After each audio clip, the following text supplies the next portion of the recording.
১,৫০০ বছর আগে রাহমাতুল লিল আলামিন বলেছেন, আল মারউ মা মান আহাব্বা ওয়া আনতা মা'আল্লাযী আহাব্বাতা। পৃথিবীতে যার সাথে যার মহব্বত থাকবে, পরকালে সে তার সাথেই দাঁড়াবে। আলেম ওলামাদের সম্মান আপনি কেন করবেন না? কেন আলেমদের সাথে আপনি দুশমনি করেছেন? নবীজি সাল্লাল্লাহু আলাইহি ওয়াসাল্লাম বলেছেন, কুন আলিমান, সম্ভব হলে নিজে আলেম হও, আও মুতাআল্লিমান, আলেম হতে না পারলে অন্তত পক্ষে আলেমের ছাত্র হয়ে যাও।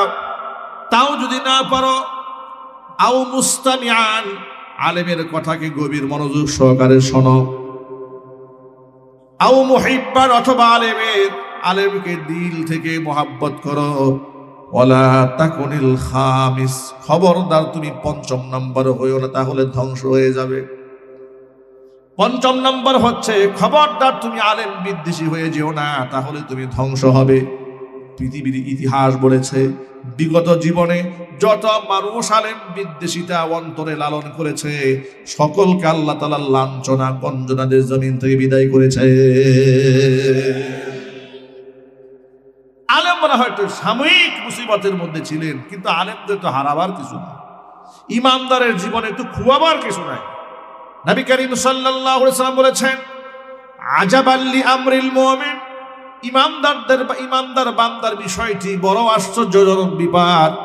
ইন্না আমরাহু কুল্লাহু লাহু খায়রুন, ইমানদারের জীবনের সকল কর্মই তার জন্য কল্যাণ বয়ে আনে। মনে মনে আপনি ভাবেন, হুজুর এটা কেমন কথা হলো? জীবনে কত মুসিবত আসে, এটা আবার কল্যাণ কেমনে হয়? ভালো জিনিস হাসিল হলে কল্যাণ হয় বুঝলাম, কিন্তু জীবনে মুসিবত তো আসে, সেটা কিভাবে কল্যাণ হয়ে যায়? ব্যবসা বাণিজ্য নষ্ট হয়ে যায়, দোকানে আগুন লেগে যায়, ঠিক কিনা বলেন? কত ক্ষতির সম্মুখীন আমরা হই, এটা আমাদের জন্য কল্যাণ কি করে হয়? আল্লাহ নবী হাদিসের ব্যাখ্যা করে বলছেন, ইন আসাবাতুহু সাররাউ শাকারা ফাকানা খায়রাল লাহু, ব্যক্তির জীবনে যদি কল্যাণকর কিছু সাধিত হয়, ভালো কিছু সে পায়, তার অর্জিত হয়ে যায়, শাকারা, শুকরিয়া আদায় করে, ফাকানা খায়রাল লাহু, এটা তো তার জন্য কল্যাণকর হয়ে যায়। আর ওয়া ইন আসাবাতুহু দাররাউ সাবারা ফাকানা খায়রাল লাহু, যদি জীবনে কোনো মুসিবত আসে, মুসিবতে হতাশ হয় না, বেচैन হয়ে যায় না, অস্থির হয়ে যায় না, হয়রান হয়ে যায় না, পেরেশান হইয়া আল্লাহকে গালি দেওয়া শুরু করে না, যে আল্লাহ কত নামাজ পড়ি, কত রোজা রাখি, হজ যাকাত কত কিছু আদায় করি, কিন্তু বিপদ তো আমাকে ছাড়ে না। আমার পাশের বাড়ির ভদ্রলোক সুদ খায়, মিথ্যা কথা বলে, মানুষকে কষ্ট দেয়, মানুষের হক নষ্ট করে, ওর তো কোনো মুসিবত হয় না, যত মুসিবত আল্লাহ তুমি আমারে কেন দাও? এই ধরনের কথা ইমানদার বান্দা কখনো বলবে না। নবীজি বলেছেন, সবারা, বিপদ আসলে সে ধৈর্য ধারণ করে, ফাকানা খায়রাল লাহু, সুতরাং বিপদটাও তার জন্য কল্যাণকর হয়ে যায়। আবু বকর সিদ্দিক রাদিয়াল্লাহু তাআলা আনহু একদিন কোরআনে কারীমের আয়াত, ওয়া মান ইয়ামাল সুআন ইউজযা বিহি, পৃথিবীতে কোনো বান্দা যদি সামান্য গুনাহ করে, অবশ্যই তার প্রায়শ্চিত্ত ভোগ করতে হবে। আয়াতটা নাযিল হওয়ার পরে আবু বকর সিদ্দিক রাদিয়াল্লাহু তাআলা আনহু ভীত সন্ত্রস্ত হয়ে কোমরটা এমন ভাবে সোজা করলেন, তার মেরুদণ্ডের হাড় যেন ভেঙে যাচ্ছিল। আল্লাহর নবী সাল্লাল্লাহু আলাইহি ওয়াসাল্লাম আবু বকরকে জিজ্ঞেস করলেন, মা লাকা ইয়া আবা বকর সিদ্দিক, আবু বকর কি হয়েছে আপনার?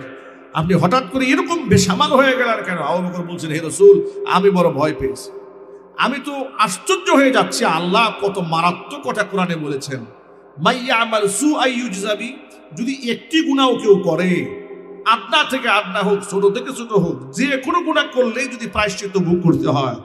আমাদের জানা অজানা অসংখ্য গুনাহ ভাই আছে না? আরো জোরে বলেন, আমাদের তো গুনার তো শেষ নাই। আবু বকরের মতো মানুষ অস্থির হয়ে যাচ্ছে, যে গুনার কারণে যে প্রায়শ্চিত্ত ভোগ করতে হয়, অবস্থাটা হবে কি? অস্থির হয়ে যাচ্ছে। আল্লাহ নবী সান্ত্বনা দিয়ে বলছেন, আবু বকর, আপনি যখন রাস্তায় চলেন, চলার পথে কি পায়ে হুঁচট খান না? বলে, হে রাসূল, খাই। আপনি যে চলার পথে হুঁচট খেলেন, আপনার এই হুঁচটের কারণে আপনার আমল নামার সগীরা গুনাহগুলো আল্লাহ এমনি মাফ করে দেয়। সুতরাং ইমানদার বান্দাদের জীবনে হারাবার কিছু নাই, খুয়াবার কিছু নাই, ইমানদার সব সময় ভরসা রাখে কার উপরে? যদি বলুন কার উপরে? আল্লাহর উপর ভরসা রাখলে আল্লাহ পাক তার জন্য যথেষ্ট হয়ে যায়। মাই ইয়াতাওয়াক্কাল আলাল্লাহ ফাহুয়া হাসবু ওয়া মান ইয়াত্তাকিল্লাহা ইয়াজআল লাহু মাখরাজা ওয়া ইয়ারযুকুহু মিন হাইসু লা ইয়াহতাসিব। ভরসা যদি হয় আল্লাহর উপরে, আল্লাহই তার জন্য যথেষ্ট হয়ে যায়। যেই ব্যক্তি আল্লাহকে ভয় করে, তাকে অবলম্বন করে, আল্লাহ পাক ব্যক্তির জন্য মুক্তির রাস্তা খুলে দেন। জোরে বলেন সুবহানাল্লাহ।